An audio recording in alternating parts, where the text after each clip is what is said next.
Hi there Aquarius, thank you for joining me for your monthly forecast for February. This month begins with the Sun continuing in your sign. This is a wonderful asset to you because it's going to boost your energy and drive and give you a firmer grip on your life direction if you seize the opportunity.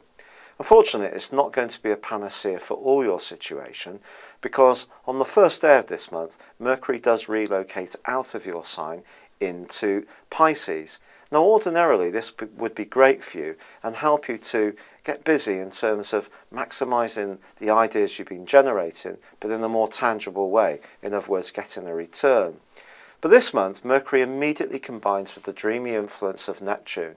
Neptune can be a beautiful planet, it's very much to do with imagination and artistry, but it can also wash away at practicalities, so your thinking could be a bit blurrier when it comes to marshalling everyday finances or even your values. Watch out for a trickster if you're looking to buy something, because someone may catch you out if you're not really alert.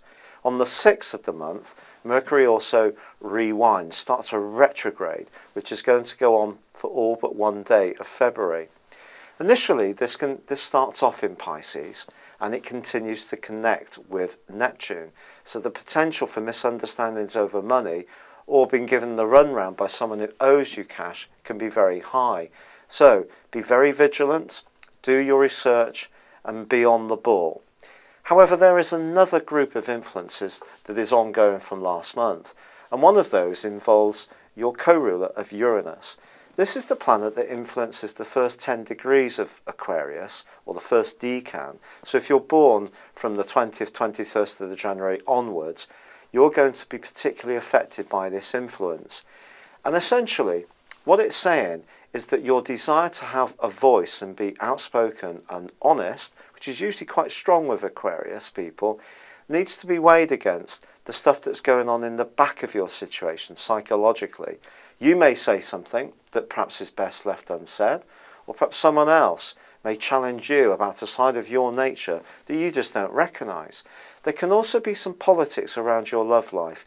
If you're not particularly happy in a relationship, this could see you talking or even getting closer to somebody new, but perhaps not on a full-time basis at this stage, or you're wanting to build this relationship up very, very slowly.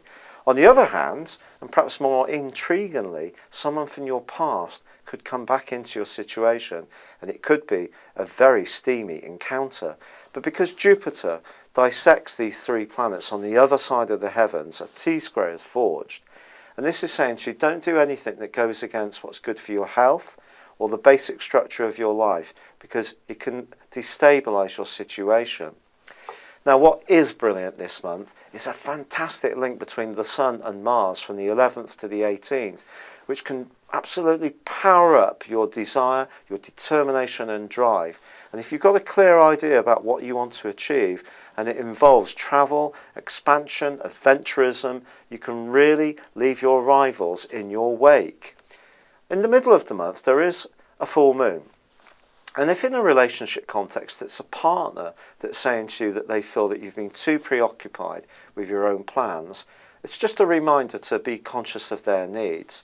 But also it could be a time when a relationship ends.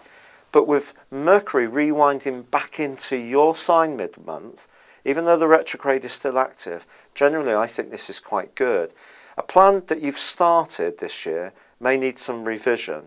And once you go through this period of revision, however frustrating this might be, I think eventually you will see the rewards. It may not happen in February, it may happen more in March, but keep going, be persistent. In week 3 of this month, however, Mercury in your sign is going to clash with Saturn, and you may encounter or come up against some kind of opponent or heavy figure who's an authority, or perhaps a boss, or someone you have to deal with in a business who you just don't like. This person may be very fond of wagging their finger and telling you how it should be.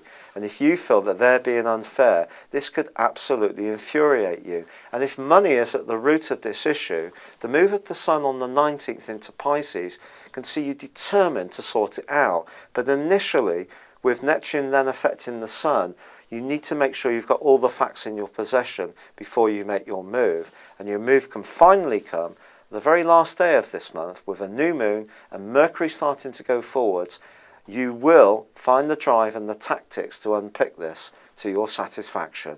Thank you for joining me. Good luck and goodbye for now.